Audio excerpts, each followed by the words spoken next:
Mercury retrograde in Pisces in 2026 will have us re-looking at our dreams and eliminating the dreams that are just not so good for us anymore, that are just old, outdated, and look at the dreams that actually have real meaning in them.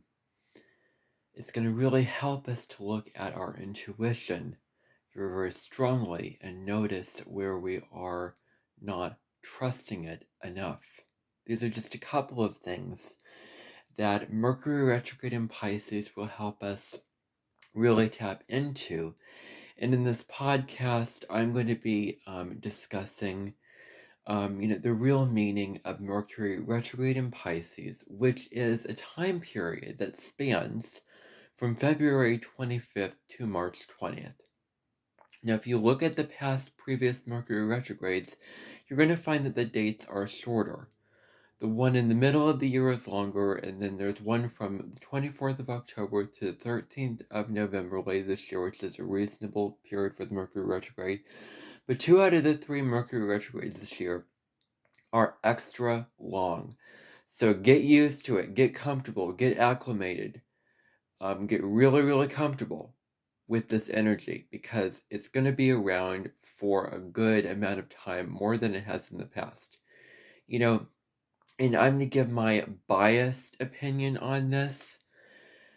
At least it's in the water signs. If it was in the air signs, that would be a little bit more challenging because Mercury is very comfortable in the air signs. So the Mercury retrograde affects functions more easily because Mercury is, more comfortable in those signs, so things break down easily when Mercury is retrograde.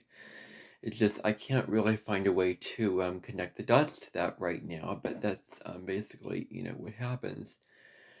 So you won't have to worry about the Mercury retrograde being in air signs yet until 2028 if you are worried about that. But so Mercury retrograde in Pisces, this is the first out of the 3 periods of 3 retrogrades this year.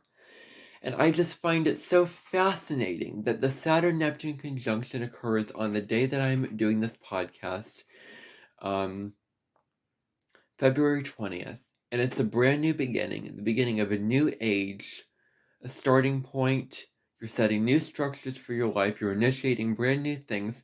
And then just a few days later, Mercury goes retrograde in Pisces, the last sign of the zodiac, which is very reflective, which is very internal, very introspective. And so I find that very, very fascinating that such a major beginning wouldn't have forward movement all the way until then. Mercury retrograde is going to end just before Aries season begins this year. So you're going to really, really start fresh in Aries season. And this year already feels like a fresh start. And just wait till Aries season if you feel that way. You will feel more energized than ever, I'm thinking. So this Mercury retrograde spans from those dates. Now I'm going to get into some of the themes of this Mercury retrograde. On these podcasts, I never go through, this aspect of Mercury is going to happen to Venus on this day, and then a couple days later, I do these podcasts this is the astrological event going on only for this week, not the whole transit and the aspects going on, but just for that week. I discuss the themes of the transits. I no longer discuss aspects within the transits. Because it's just a lot to discuss, and I want to keep it very, very simple, and that limits the potential content that I want to film on, a Mercury aspect or something. If I should film that, I don't want to repeat myself with that. So I don't discuss aspects of transits in my videos anymore. I didn't with the Saturn and Aries. I won't do it this time. Now, later on in this podcast, I'm going to get into Mercury retrograde and how it ties into this particular one. Pisces is the last sign of the zodiac. It is the most illogical sign of the zodiac. Virgo, 6 signs away, operates on logic. It operates on linear thinking. Virgo is not very maverick oriented. It can be pretty conventional if you think about it. It's like A plus B must equal C. Virgo represents air earth. It's the earth, air earth sign in astrology. And Virgo represents the type of earth that is logical, fact, credible, objective. That's Virgo energy because Virgo is ruled by Mercury.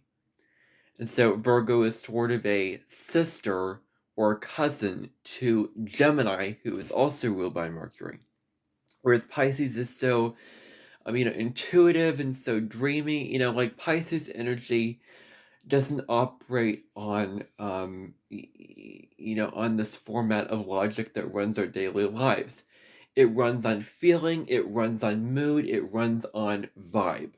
And so that's how Pisces functions. And so this is where we are really letting our intuition guide the way, as opposed to our, our decision making or logic. You know how you go to the gym and work out and you get stronger? Well, this is an excellent time to do things that strengthens the muscles into your intuition. You don't want your intuition to be flabby and you don't want to be overweight with your intuition. You want to be strong in your intuition. And so things like working with oracle cards specifically, or working with divination, or reading spiritual books like Sonia Choquette, watching Sonia Choquette's YouTube videos, for instance. She has a lot of content on intuition. This would be a great time to get into the whole topic of intuition.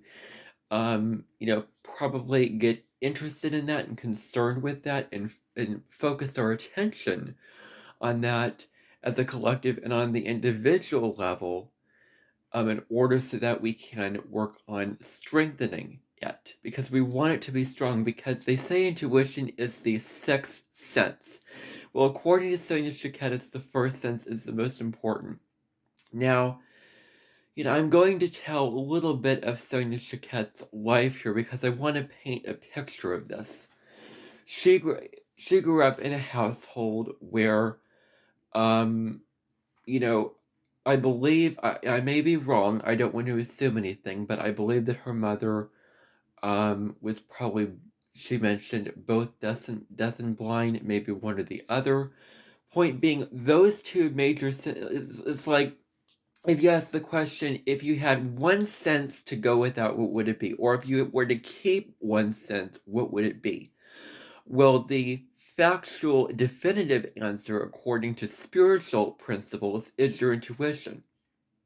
Because, Sonia's mother didn't need to hear all the noise and all the in your head logical distractions of the world. It's like, I'm feeling a vibe, and that's all I need to know.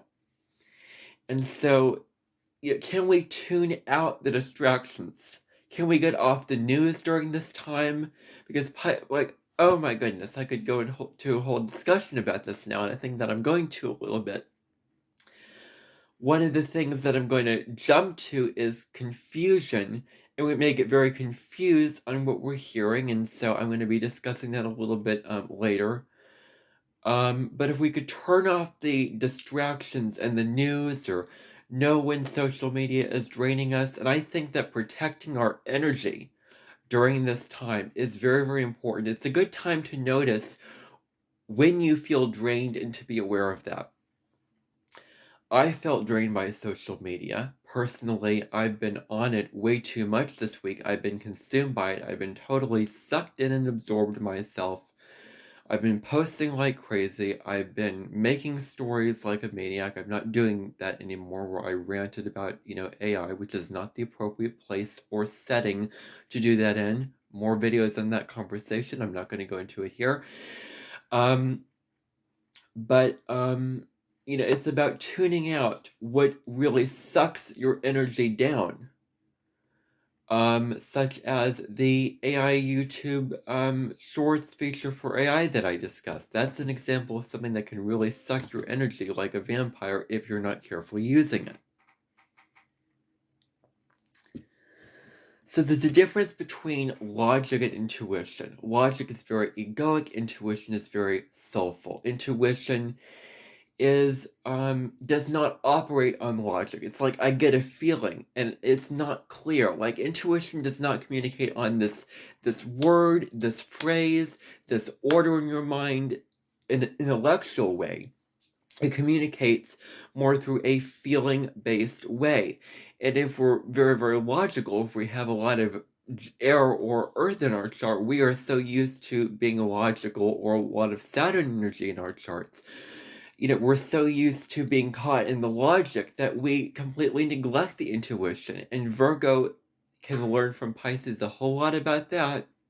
And on the contrary, Pisces can learn from Virgo about logic. So it's a balance. Like the axis of Virgo and Pisces, one of the attributes to that is, logic versus intuition. And so that's what we can really learn from with these two signs. So, tune into your moods. And intuition is not just constant and consistent. Your ego is kind of like that. You're tapping into your ego when you feel contracted. But your ego may be very constant and want security. Your intuition may change, may ebb and flow over time. I feel like going in this direction one time, or I feel like going to this restaurant, I feel like starting this project, I feel like watching this video when I started this other one, and I feel interested in that. Like it's very flowing. It doesn't operate on structure or commitment. It is one of the most flaky signs that is probably not the best at achieving things, because in order to achieve things you need to be detail oriented, you need to be logical, you need to map out steps to do the thing and put in the effort to make it happen. Pisces, in my opinion, is known for creative things, but if you're really making a big move in the creative world, you need some earth energy to help you do that, like a Capricorn moon or a lot of Capricorn. But I would say one of the insights I have on Pisces energy is it's not the most known for achieving things. If you were to just cookie cutter cookbook separate that energy, that's one of the interesting things about Pisces energy. Now, Pisces is a mutable sign, and so mutable signs are fluid, they're very changeable. Mutable signs at the end of the season. Think about during Pisces and Virgo season, notice how at the very beginning of the season it looks one way, like Pisces season begins very cold and very snowy, and by the end of it, you're almost reborn again. You're on, like the dawn of a new age almost. It's like the end of the end, and it's like um the dark before the dawn, and then the dawn comes and the sun comes, especially for Aries season, when that new season and new beginning starts, come the cardinal signs. So this is very, very important for Mercury in Pisces, because it is a mutable sign. Pisces is mutable water. Pisces flows and is fluid, and it is one of the most changeable signs out there, in addition to Gemini. And I want to talk about changing your mind in Virgo energy. Virgo wants structure. Like, I made up my mind, I have to stick to it and do this. That can actually be very, very limiting. To have to say, I stuck to this, I made this promise, and I better commit to it no matter what. Like, that is so incredibly limiting, because life happens. Stuff hits the fan. And circumstances change, and you may change your mind, and your heart may change. You may feel about one feeling one way, but what if your heart changes? Do you have to just stick to what you said earlier, even though you don't believe it anymore? So when I contradict my videos, it's not to just confuse and annoy you and intentionally try to push your buttons or anything. It is genuinely for me because I changed my mind. Like, it is totally okay to change your mind and be contradictory. With limitations naturally, but it's okay to do this. And so that's one of the other lessons we can learn from Pisces energy. And I would also say Gemini energy in addition. But for the signs of Gemini, Virgo, Sagittarius, and Pisces, which are the mutable signs, if you have a lot of those energies in your chart, you will more easily be able to tap into your intuition during this time. You'll be able to tap into that spiritual energy more easily able during this time. You'll be more impacted by this transit in a more individual kind of way during when this transit is happening because it's particularly affecting you. Now, before I go on, let's talk about the planet Mercury, which is the ruler that is governing this Mercury retrograde, is Mercury. The planets are the rulers. The signs are the actors. And or the planets are the actors. The signs are the costumes, and the houses are the settings and the props and the um and the scenes going on. Like, that's a very, very fundamental, very easy way to think about a planet and a sign in a house. So, Mercury in astrology, I could talk about I could list the characteristics and traits of Mercury. I could go through them in a very repetitive way, but I don't want to do that. I just don't want to list. What I used to do with these videos is list every bit of information. Like, I thought the more information, the better, and now I'm realizing no. The less information, the better. The more I can expand and go in depth on less information, the better it is. And I like it better that way, and that's probably how I've always liked it. I just haven't had the awareness to know which way is best to do these videos, and now I finally cracked the code to that, I feel like. So Mercury is how we perceive information. It's how we interpret the information going on in our daily life depending upon our Mercury sign. If it's in Taurus, like mine is, anything abstract, anything spiritual, no matter how much Pisces or spiritual energy in your chart, no matter what it could be spirituality, it could be philosophy, it could be the 5D topics. You want it to have some kind of concrete meaning to it. That's how you perceive information, and it's very difficult for you to perceive information if it's not practical and concrete with Taurus information.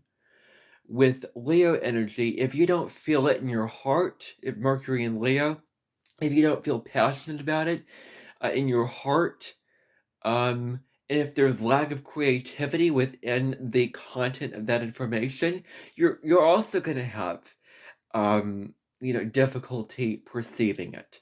So, it all depends on that. So, Mercury in Aquarius, which came before Mercury in Pisces, Mercury was direct in Aquarius. That invited us to be more objective. So Mercury in Aquarius invited us to be more objective. Whereas Pisces is so non-linear and so logical and so much about the emotional things. Like Pisces, one of the differences is Pisces feels the world. It feels the pain off of the backs of people in the streets. It feels the people in the hospital going through cancer. It feels the delayed joy of Anne Shirley running through the fields with her imagination running wild. Anne Shirley is a Pisces, after all, who has a lot of mutable energy, especially Gemini, in her natal chart. A hint of Virgo, some Sagittarius, a lot of Gemini, and definitely Pisces with the imagination. That's how I would describe Anne Shirley. Um, and so I may bring that up with Uranus and Gemini. I don't know. I'm going to be making probably another podcast episode or video on Uranus and Gemini, probably when the time comes in mid to late April, when Uranus officially enters Gemini and the Uranus-Pluto trines start happening 5 times, which is going to be fascinating for the world and big. I'm going to get into the mundane astrology a little bit when it comes to that and what that means when we get there, probably. That's what I'm planning on. So, if I promise something and I very certain about it. Again, I'm going to say it, but it's not a guarantee. I'm never going to promise anything unless I want to do it in my heart if I change my mind, but I want to promise them because I feel confident about it. I want to say it, and so I'm going to give myself permission to say anything I feel like, anything I want to, no matter what. I have boundaries, I have healthy limitations. This is public, I know right from wrong. Easy, simple as that. Mercury and Taurus, simplicity, let's move on. So, Pisces feels the world. It is the most dreamy, as I said, illogical sign. Aquarius couldn't care less about the feelings and the empathy and the emotions. It is detached, it is cut off emotionally. It's so much about logical, like Mercury and, I would say that Aquarius and Pisces, what they have in common is they have a genuine desire to make the world a better place. Like Aquarius is so conventional or not non-conventional. It wants to innovate, it wants to restructure, it wants to reorganize, it wants ground roots up, it doesn't want top down. It's open to new ideas and new ways of thinking about things. And without Aquarius, without the future, where would we be with all these inventions? And it wants to really get on the road of recovery when it comes to how things have not worked out in the world and improving things and making things better. Pisces wants to make the world a better place because it feels the empathy and the pain and the sorrow, and it's like, let's clean this up. Let us deal with this in a way that is compassionate, gentle. And in the I heard a numerologist saying in the 2000 millennia, it's the gentleman who wins the battle. Like, we're not so much about fighting and ego and, I'm right, you're wrong. It's more about, the gentleman, the kind man, winning the day, necessarily speaking, as opposed to the one who's very aggressive in battle. And so Pisces also wants to make the world a better place through adding more creativity into the world. Without creativity, without music, without art, yes, we would be able to function. Yes, science is very, very important, and it can also be interesting, and history is valuable. But if we don't have the arts, our lives would be pretty meaningless, and we would not be very happy without it. I can tell you that much. We need art. We need all that creativity to make life more worth living. That's the simple answer to that. Now, Mercury in Pisces gives us the opportunity also to integrate spirituality into our daily lives. Like I hear these things about 5D channeling. It's just, channeling to me is just flat out weird. I can't help it when people it's okay if you channel before you make a video, for instance, and share what you've channeled. Okay, I guess I can understand that. But when you make the video and you channel the information, like you close your eyes, you go into a voice, you do all that, then it's just so weird. It's like, I don't get it. Like, that's not practical. The 5D talks practical, like, just raise your vibration and trust in a higher knowing or connect with this archangel. Like, that is not concrete. That is not practical. That is not doable. We need spirituality to be accessible, approachable, and practical. We need it to be that in order for it to have true meaning and true meaning for us. So how can we integrate spirituality, either through spiritual practices or another medium, making this part of our daily routine? Now, another thing is I want to talk about dreams for a second. Yes, it's a good idea to keep a dream journal because you're going to probably want that during this time. If you can do it, if you want to do it, you don't have to. It's a good idea just to write down your dreams and jot down what your dreams were, because through that process of journaling and jotting down your dreams, you see, oh, This is the lesson in this dream. This is the significance. Like, dreams show us what we either want to see, and it can either, dreams can do two things. It can either get us caught up in a fantasy, like, you have to understand about dreams. Everything that you feel in your life on a daily basis, everything that you go through in the day fades away when you dream. You're in your head, you're in another world, in another place.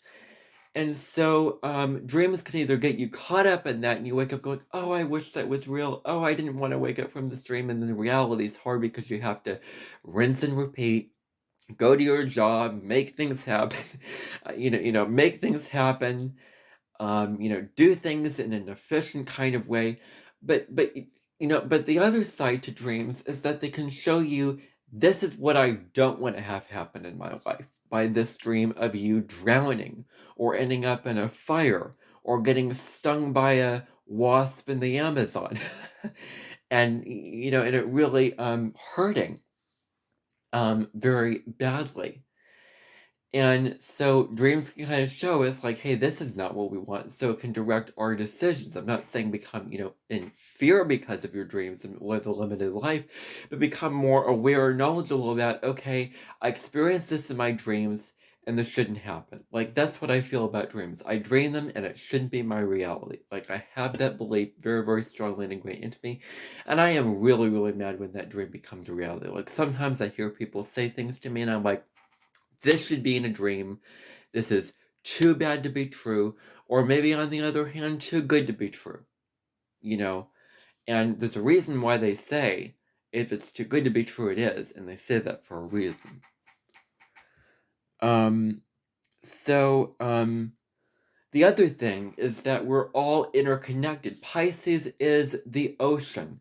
It has no limits. It has no boundaries. Virgo knows how to set parameters on things. Pisces, could care less about that. It's about the interconnectedness of all. And when we set boundaries, yes, we are discerning. And yes, we are having self-respect. But if we put too restrictive boundaries on our lives, we become uncompassionate. We become unfeeling. We become lack of heart. We need the Pisces energy to help us open up. And when we're interconnected with all that is, and the oneness of all that is, we realize we're not any different from anybody else. And differences that kind of make us resist others. And so when we realize we're all interconnected, immediately compassion happens. Understanding happens. Like, I get you. I feel you. You are me. We are not separate, even though we are. Like, going back to Aquarius, that comes before Pisces. Unity and diversity. It invites us to be creative. It really, really invites. This is the thing. As I've said before, Pisces is a very, very creative energy.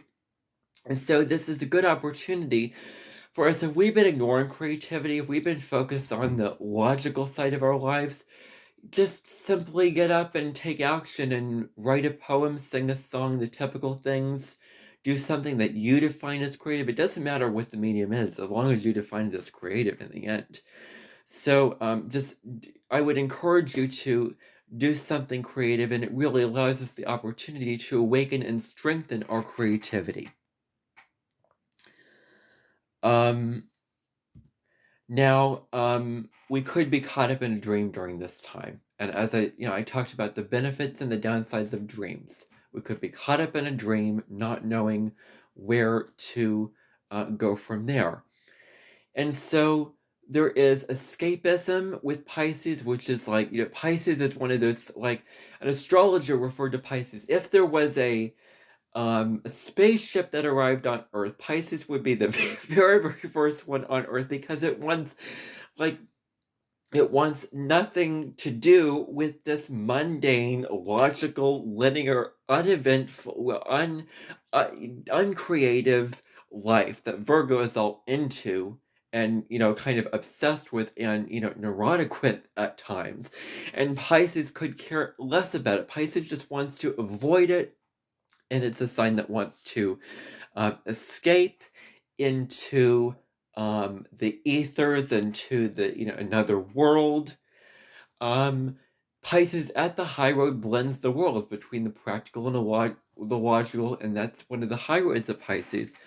There is unhealthy escapism and healthy escapism. Yes, you can escape. Yes, you can take away from your mundane troubles, because that helps your mental health, that helps your well-being, that helps your emotional body reset itself and do all those things. When you focus on the creative aspects of their life, it's like a break, it's like a reset. Like, I don't have to do this hard work anymore for a time. I can take a break and do something light and fun, and recharge my batteries and revive myself in these ways, doing what you want to do that is creative. And there is healthy escapism. Unhealthy escapism is where you have no limits to the escapism at all. But you need limits. You need to balance the Virgo energy. So, you're going to put limits on that escapism. Like grounding is so important during this time. Like, do things that say, I'm going to escape for this amount of time. And at this time, or when I feel like, okay, it's time to get back to work, cut it off. You've done your creative resetting, and now you can get back to work then at that time. Now, the other thing is, Mercury is how we communicate. Mercury in Virgo, very logical, very linear. We're very precise in our communication. When Mercury is in Virgo, very attuned to the details. Mercury in Pisces is the opposite of that. You may find that you just naturally speak in a more creative way, but also want to say in a vague way. Mercury in Pisces is not direct, it's not straightforward, it's not clear, it is vague. It is the most vague out of all the Mercury transits. Because Pisces is not bound to linear logical reality. It just operates on visions, on ideas, on pictures you get into your mind, on one piece separate from the other piece, separate from this piece. And it communicates it all. And the best way of doing it is it weaves into a beautiful creative tapestry. But Mercury in Pisces is incredibly, incredibly vague in its expression. But at the high road, also with that vagueness, the pro of that is creativity, and being very creative in our language, being very outside of the norm. We're thinking outside of the box, we're thinking creatively, we're thinking very poetically with our communication. Now, I brought this up with, all the videos I made on AI, and we're seeing it now with you can't tell what is and what isn't. That's just an example of how discernment is one of the greatest and most important Virgo lessons we can learn. Discernment is so necessary. We don't want to become picky and nitpicky. Oh, I don't like that. Oh, I don't like that. But we want to become very, very critical in a healthy way. Like, the sites that you look up on the news. Like, I only look up, my news sources on Associated Press, nothing else. No CNN, no Fox, because those are one-sided, skewed. That's the media. Associated Press is not the media, and the media is a very, very controversial topic these days. Don't get me wrong about that.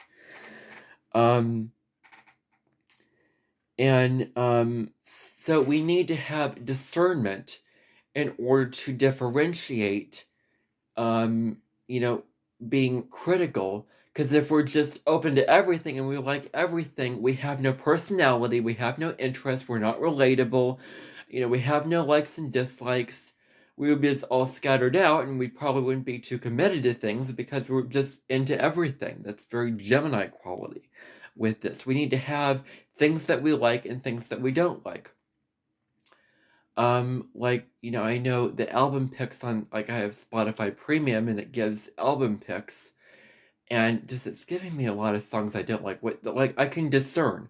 I don't like songs with guitar playing and flat songs flat voices. I like songs with expression in their voice. If it's guitar, it's very engaging, preferably piano, operatic pop type music, choral music. Like, that's the kind of stuff that I like. Like, I can discern by my experience, okay, I like this and like that. And at best, it can be healthy discernment, which is, okay, I like this and okay, I like that. Gemini at the low level can be not discerning at all. And Gemini can also learn about discernment very, very well. And that is a positive road to Jupiter in Virgo, which I have kind of some negative bias towards, but actually there's many positives to Jupiter in Virgo, which I'm going to be discussing in tomorrow's podcast, probably a podcast episode about that. And I cannot wait to get into it because I have a lot of things to say about that, because it's my own placement. So I'm going to really go into depth because I want to make that video. Virgo being the opposite of Pisces, it's like Mercury retrograde in Pisces. You know what I find so interesting? Like, today I'm making a video on Mercury and Pisces, and then tomorrow I'm making a video on Jupiter and Virgo. Like, I find that, like, because Mercury in astrology is considered detriment in Pisces, Jupiter is detriment in Virgo. And the fact that they're reversed and the fact that they're a day after another is just, like, that's amazing to me. And I want to paint a positive picture of Jupiter in Virgo. You know, that podcast may be very biased toward the negatives. I'm going to try not to fixate on the negatives, but that may very well happen. I'll try to really, really stress the positives because I don't want it to be all negative. I want to enlighten you with it. I want to leave you with a positive picture because it is a difficult placement.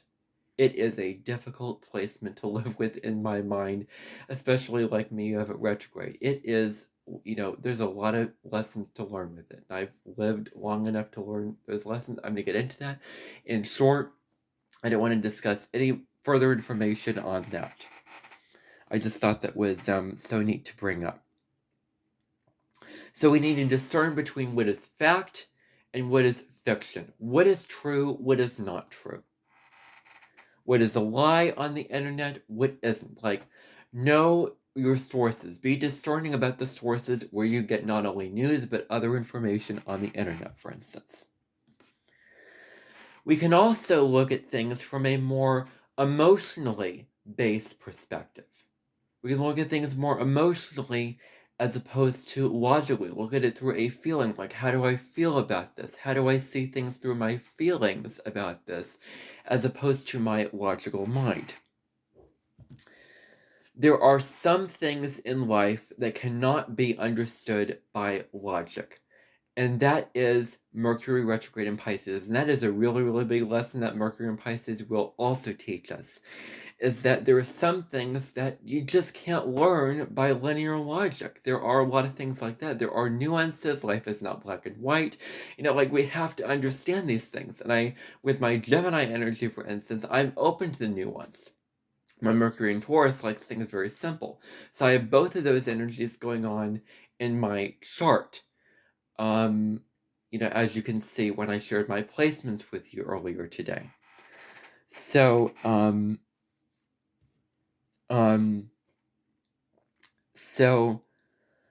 want to talk about the difference between the left brain and the right brain. Let's just categorize them. Left brain is Virgo, logic, all that stuff. The right, you know, like they say, you can't go out in the day or you can't live and survive without your left hemisphere, right? But both and both and you need your right brain to help with creativity, imagination, intuition. Like, it's very, very important. If you didn't have that, you would not be tuned into your first sense. Like, there's a difference between 5 sensories and 6 sensories. 5 sensory people are very tight, and they're very logical, and they are not loose and relaxed, and they're not tapped into their spirit. 6 sensory people are the exact opposite of that. So There's the left brain people, there's the right brain people. We kind of want to lean into more of the right brain during this time. Now the next piece that I want to talk about is, getting too caught up in dreams, not being able to come back down to reality, come back down to earth, focus on reality. Being caught up in nostalgia, the ghostlands of the past. Like, that's very Cancerian, I might talk about when I talk about Mercury retrograde in Cancer later this year. Because that's the next Mercury retrograde that's happening after this. It's about, getting too caught up in our heads with all that we have going on. And so this is about not being, okay, we have to talk about Mercury. Mercury is the time where communication breaks down. We all know this. You hear it all over the internet. But I don't want to talk about it from a pop astrology perspective. I want to talk about it solely from an astrological perspective. I try to not go into pop astrology that singles out signs and do it. I try to make nuance in these videos as much as possible. I try to paint the gray areas in these videos, in these discussions. So this is an energy which is about not being able to think clearly or remember things with Pisces energy. Oh my goodness gracious, this is a big thing, especially with Mercury retrograde. Mercury in Pisces is already, I want to talk about the negatives now of this transit. Mercury in Pisces is already forgetful and unclear enough, but with the retrograde, whew, that is going to kind of be at another level. So that is something to be aware of, and that is something that we can take the high road with. It depends on how we respond to that energy. So we need to, not be, we may have trouble remembering things, we may have trouble, keeping track of things. Organization might be more difficult with this, specifically Mercury and Pisces. My example is, ever since I got out of the hospital, like, in short, I have a whole video discussing the whole story, my update video, why I've been gone from YouTube. You can check, I go in depth about the whole story. I name names because I didn't think about that. It felt very natural. And if I'm telling a story, you have to name names. Otherwise it's, oh, this doctor, oh, that doctor. Like, that doesn't feel natural to do. So I name the names. That's the way it was. It is what it is. I'm not editing it. I'm not getting rid of it. You can check out the full story there. In short, I was in the hospital because of an infection that I had based off of, I'm going to get personal here.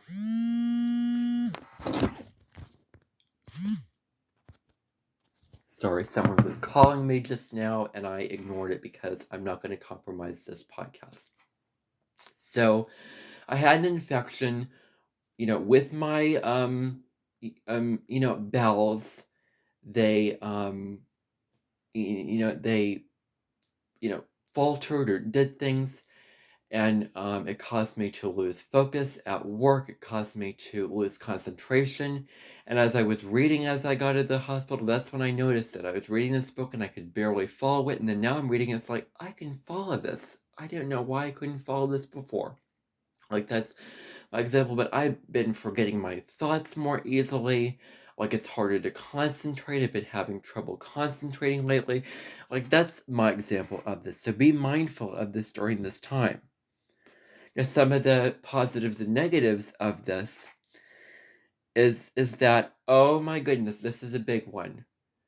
Fact check all the way, because this is why I edit videos.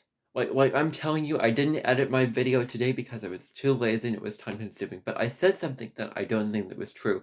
I thought that there was an AI video short that was a news video because it looked like it on the surface, and it was time to go to bed and I couldn't watch it, and I just assumed, okay, this is news. I watched it. It's a guy talking about it. Like, how did I miss that? I should have watched it. I should have looked into it before I just said on that video, you hear this in news stories. Like, and that's my Jupiter and Virgo, nitpicking at those details. Like, I'm sorry, but do not comment. Don't, if you're watching this, please don't comment in nitpicky ways on my channel. I have Jupiter and Virgo. I'm already critical of myself enough. Teach me, like, if I'm not learning it myself through your comments, teach me when I feel bad about a video. Teach me to see the big picture. Like, teach me. I want to know through others' examples. Like, the first podcast episode that I made, I said too much information. I gave too much information. I didn't acknowledge the name of the podcast I was doing. Somebody said, "You have a talent. Great video." And I thought, well, I never thought of that. And my critical part is like, I didn't agree with that, but I choose to look at it from that perspective. Thank you very much for commenting. Like, seeing things from a bigger perspective. And I think that's my big point on Jupiter and Virgo, because that's one of the big lessons with Jupiter and Virgo in this life, and it has been for me, to see the big picture. Not to be, like, look at the details in healthy ways, but, I don't know if I want to focus on that in the video. Because that's so, typical, typical, typical. I think the bigger lesson is seeing the bigger picture, and that's the story that I want to paint with Jupiter in Virgo, something along those lines, because I want to give you what I believe. It's my own placement, and I'm not going to present just here's the astrological factual information. No, this is what I believe about it, and here's the information I have to back that up, because this is my placement after all, so I should be doing that with it. Going back to fact checking, you want to be very discerning about are you sure of the information that you're presenting? Like, before you post, before you speak, before you share, am I sure and certain about, is this information credible, accurate, correct? If it's not, go back and look over again. If it is, fine, say it. Like, if there's a party that's like, I'm not so sure about this is a time that if I were you, I'd probably avoid it. Now, with my posts and everything, there may be some exceptions to that, because I'm not limiting my content just because of a Mercury retrograde. And I want to make a point about Mercury retrograde crystal clear. Oh my goodness, this is huge, and I have to acknowledge this. Do not let Mercury retrograde be an excuse to limit your life. Yes, you can avoid buying big ticket item projects until a better time after the Mercury retrograde is over. Yes, you can avoid signing contracts if you can, but if you have to sign that contract now and then you can't wait, live your life. I'm shouting it from the rooftops. Live your life. Because I read an article. I saw an article in preparing for this video. It said how to survive Mercury retrograde, and it was legitimate. And I was like, we don't survive transits no matter what it is. We look at how we can grow from them, what insights we can gain from them, what interests. We look at the positives and the negatives. We don't look at how to survive. Like, we're not victim to the planets or the cycles. Like, we're not a victim. And so if you look at astrology that way, that is negative, that is limiting, that is not astrologically correct. That is not from a very high level astrological perspective, and we need to adjust that.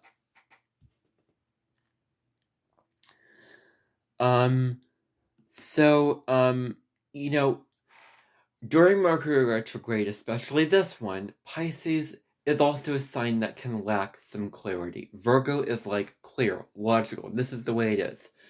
Neptune goes retrograde once a year, and during Neptune retrograde, all the dreams and the fantasies we have is just like the switch is turned off, and we're linear. We're able to be logical and realistic. Because my opinion on this is that when planets turn retrograde, it's like the opposite of that planet's characteristics and traits.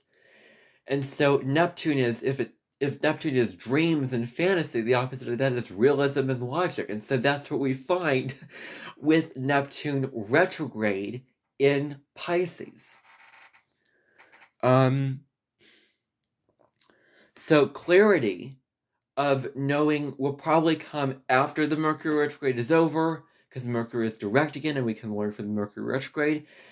And I know I didn't say I'm going to talk about aspects, but this is typical with every Mercury retrograde. In the middle point of the Mercury retrograde, there is a moment in a day when the Sun and Mercury are conjunct or cazimi, meaning that Mercury and the Sun are in the heart of the Sun. During this time, clarity comes. The Sun illuminates whatever it touches. The Sun illuminates all of the lessons, all of the growth that we're learning through this Mercury retrograde. That's what it has us consider. Is what have we learned at the midpoint? Like it's a test of some kind, like a pop quiz time, like a checkpoint period. Like what have you learned so far? And then in part 2, you're going to learn even more.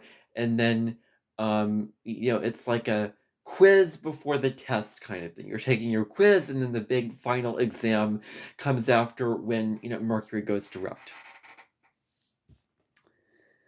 So, the another point that I want to make with this Mercury retrograde is get to the point. Don't, skirt around the issue, because Pisces, oh my goodness, they are indirect, they're vague, and they take forever to get to the point. Like unless you have strong, like, Virgo or Taurus in your chart, like, you could be talking about one thing and another thing, like try your best to not get the bushes before the trees, the cart before the horse. Like I cannot think of the saying, but bushes to the trees. That's all I can think of right now. I can't be perfect, obviously. But you get the point. Get to the. I just made a pun. On words there. Get to the point of something as best as you possibly can at this time. Get to the real heart and core of it. Don't necessarily go on side stories about this as much as you can. Be direct as much as possible, which is really, really hard to do during this very creative and mystical transit, which I challenge you to consider acting upon during this time.